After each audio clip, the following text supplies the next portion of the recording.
Hello students. सो आज के इस वीडियो में अपन बात करेंगे वेस्ट बंगाल डोमिसाइल सर्टिफिकेट के ऊपर। ठीक है, तो जो भी स्टूडेंट जो वेस्ट बंगाल के रहने वाले हैं उनको डोमिसाइल सर्टिफिकेट बहुत ही इंपॉर्टेंट डॉक्यूमेंट होता है जो आपको एडमिशन के टाइम में काम में आएगा। अगर आपको गवर्नमेंट कॉलेज में एडमिशन चाहिए, वेस्ट बंगाल के जितने भी गवर्नमेंट कॉलेज अगर उसमें आपको एडमिशन चाहिए किसी में भी, तो आपको डोमिसाइल सर्टिफिकेट दिखाना कंपलसरी है। प्राइवेट कॉलेज में हो सकता है आपका काम चल भी जाए, नहीं दिखाते हो तो, लेकिन गवर्नमेंट कॉलेज के लिए तो आपको चाहिए ही चाहिए। ठीक है, तो आज के इस वीडियो में अपन बात करेंगे कि डोमिसाइल सर्टिफिकेट आपको कहां मिलेगा, कैसे आपको प्रिंट आउट कराना है और किसको साइन करना है, किससे उस पे साइन करवाना है। ठीक है, तो चलिए बात करते हैं। तो सबसे पहले आपको डायरेक्टली ऑफिशियल वेबसाइट पे विजिट करना है अगर आपको डोमिसाइल सर्टिफिकेट चाहिए तो। ठीक है, तो सबसे पहले आपको ऑफिशियल वेबसाइट किसके, WBJEE के, वो आपको wbjee.in। ठीक है, ये ऑफिशियल वेबसाइट दिखेगा, इस पे आपको क्लिक करना होगा। जैसे ही आपको इस पे आप क्लिक करते हो तो आपको स्क्रॉल करके कहीं नीचे जाना होगा। ठीक है, स्क्रॉल करके आप नीचे जाते हो तो यहां पे आपको दिखेगा information bulletin, WBJEE 2024 information bulletin. ठीक है, इस पे आप क्लिक करते हो तो एक पीडीएफ ओपन होगी।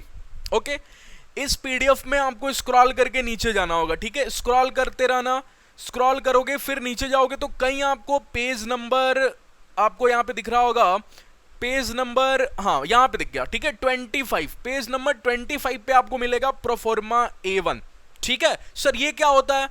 इसमें भी 3 डोमिसाइल सर्टिफिकेट अगर आपको बनवाना है तो 3 दिखेगा, एक A1, एक A2 और एक B। ठीक है, A1 उन स्टूडेंट्स के लिए बनवाना है जो खुद भी वेस्ट बंगाल में रहते हैं और उनके पेरेंट्स भी रहते हैं। ठीक है, इस पे साफ साफ मेंशन है कि residential domicile certificate for candidates residing in the state of West Bengal for at least 10 years. ठीक है, तो जो भी स्टूडेंट जो 10 साल कम से कम मिनिमम 10 ईयर्स अगर आप वेस्ट बंगाल में रहते हो पिछले 10 ईयर्स में, तो आपको A1 बनवाने की जरूरत है। ठीक है, A2 के लिए भी कहीं सीन सेम ही है, A2 के लिए भी सेम सीन है, फिर डिफरेंस क्या है इन दोनों में अभी अपन बता देते हैं। ठीक है, लेकिन एक लास्ट है B, प्रोफॉर्मा B।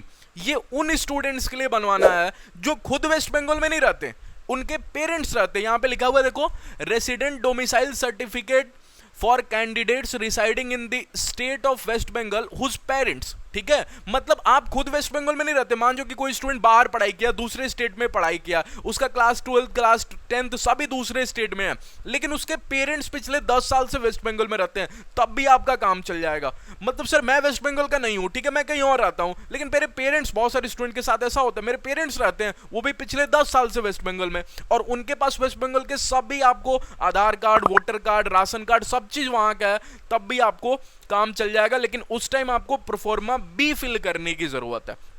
ठीक है, तो ये तीनों पीडीएफ मैंने आपको समझा दिया कब, और यहाँ पे आपको इनकम सर्टिफिकेट, मतलब जो भी स्टूडेंट को TFW चाहिए ये उनके लिए है। ठीक है, और यहाँ पे एक और पीडीएफ आपको दिख जाएगा कि अगर मान जो आपको फिजिकली कुछ प्रॉब्लम है और आप कोई अदर ढूंढ रहे हो जो आपका एग्जाम दे। ठीक है, मतलब आप मान के चलो कि ढूंढ रहे हो एग्जामिनर जो आपका खुद वो लिखे एग्जाम, तो आप उसके लिए यहाँ पे फिल कर सकते हो। ठीक है, तो ये मैंने आपको एक्सप्लेन कर दिया कि आपको कब कौन सा पीडीएफ वहां पे, कब कौन सा डोमिसाइल सर्टिफिकेट आपको फिल करना चाहिए। A1 और A2 तब फिल करना है जब आपको खुद भी आप रहते हो वेस्ट बंगाल में और आपके पेरेंट्स भी, अगर आप रहते हो, पेरेंट्स मान जो नहीं भी रहते फिर भी A1 और A2 आपको बनवा लेना, लेकिन B पेरेंट्स के लिए, अगर आपके पेरेंट्स रहते हैं तो। अब बात करने सर इसको साइन किससे करवाएंगे। ठीक है, तो ये भी आपको इंफॉर्मेशन बुलेटिन पे ही मेंशन है। आप स्क्रॉल करोगे, स्क्रॉल करते हुए कहीं आप पेज नंबर, यहां पे मैं दिखा देता हूं, कहीं आप पेज नंबर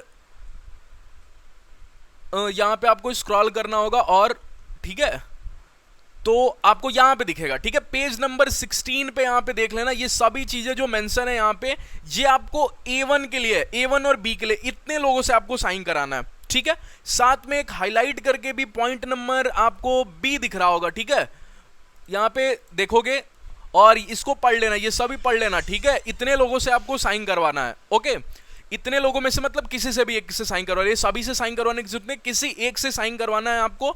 और ये यहाँ पे इंपॉर्टेंट लिखा हुआ है कि आपको किससे साइन नहीं करवाना है। C नंबर पॉइंट अच्छे से पढ़ लेना कि अगर आप इसमें से किसी से साइन करवाते हो तब आपका एप्लीकेबल नहीं होगा। ठीक है, और प्रोफॉर्मा A1 और B के लिए है, ये A2 के लिए बहुत ईजी है।